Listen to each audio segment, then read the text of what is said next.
In the movie Drop, Violet goes on a first date with the guy she met on a dating app. They have dinner at a fancy restaurant.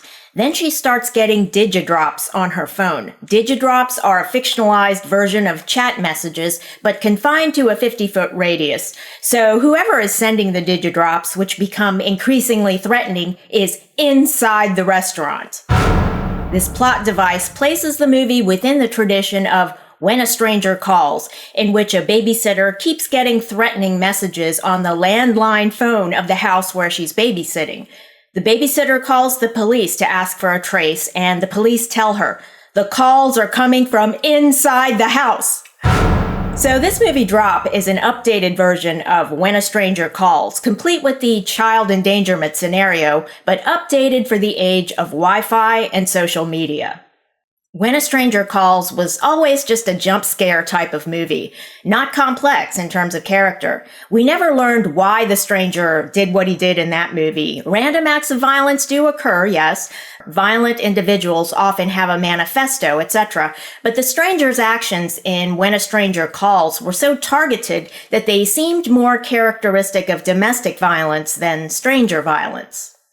And so the writers of this movie Drop are very astute in how they've constructed the plot and characters. Our heroine, Violet Gates, is a widow with a young child. She's a therapist who counsels victims of domestic violence, and she herself is a survivor of domestic violence. We get flashbacks throughout the movie. We learn what she's been through, what she had to do to survive in a claustrophobic environment in which she and her child were being held hostage. And that's the scenario that plays out in this movie as well, except the malign actors in the movie Drop are sophisticated. They know who Violet is and prey upon her history as a survivor of abuse, which makes the villains all the more odious in the film. The Digi-drops ultimately tell Violet to kill her date, and if she doesn't, they will kill her son. Violet monitors her security cameras through her phone, and she sees there's a masked intruder inside the house already.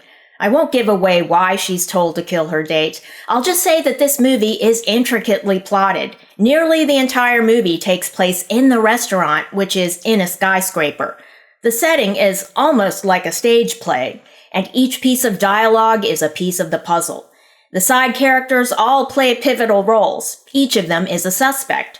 So the writers did a great job with this movie. The technology used in the story is convincing as well, not that different from a wiretap.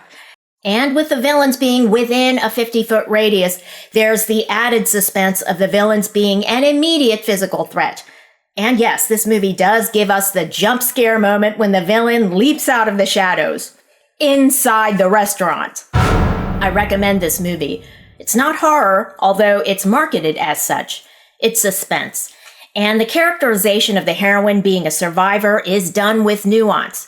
We see the flashbacks of her weakness, her despair, and because of all she went through, she's become a different person. She counsels survivors now, and in this movie, she's the person who has to make the hard choices, as she always was.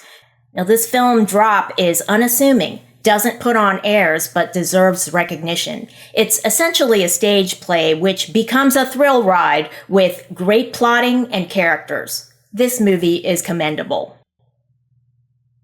Thanks for watching, and if you enjoyed this video, leave a like and don't forget to subscribe.